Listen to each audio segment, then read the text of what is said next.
The vast majority of behavior problems in the classroom involve minor breaches of discipline.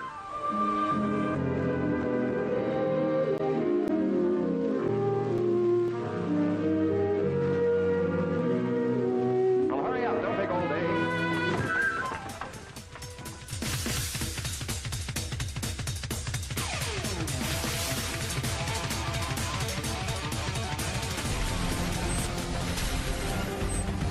Tonight on Nightline, school kids punished with restraints or locked inside windowless rooms. Nightline investigates harsh discipline in schools across the country. For most kids, the worst they've got to fear from unruly behavior in class, it's a trip to the principal's office. But in some schools, students are receiving far more severe treatment, like being locked in windowless cells or stuffed into bags. A new and growing controversy in American schools. They are called isolation rooms, and they're used to restrain some children. Shocking cases like this one have been reported to Congress of special needs children under restraint getting hurt and even killed.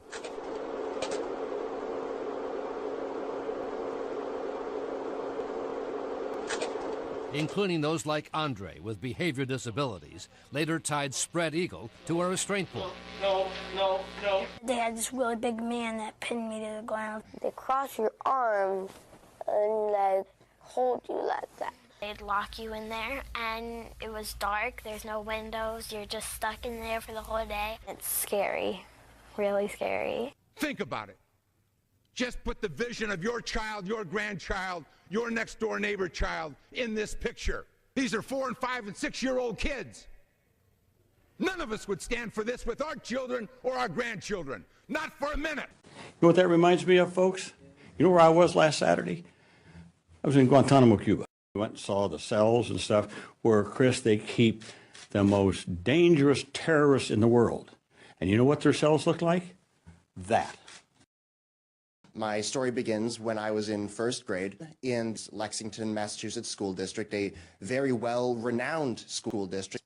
I was dragged down the hallway of the school by my wrists and thrown into a windowless, padded concrete room by myself, completely unsupervised for up to half an hour at a time. All too often, students have died after being restrained with the approved techniques.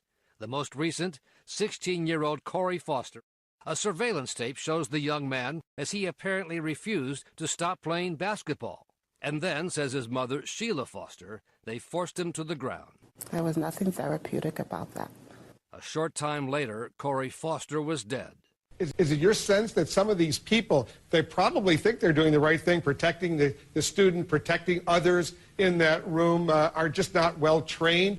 That's right. There's no training. There's often not school policies or state laws or federal laws setting the standards. So it's ad hoc. They figure out how to do it themselves. He was a little fellow. He didn't like to wear a belt. When he was at church and stuff, he'd take and play football. He'd hold his pants up with one hand and run. When they send him to that timeout room, they call it seclusion room, I guess. The school system give him a real long rope to hold his pants up, and then he hung himself in that room. That was my sidekick. Me and him was real close.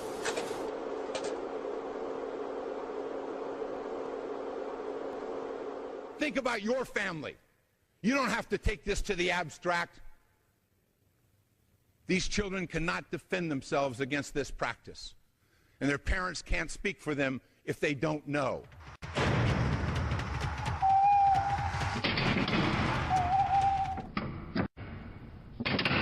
The federal Keeping All Students Safe Act will end restraint and seclusion in schools, but your help is needed to pass it.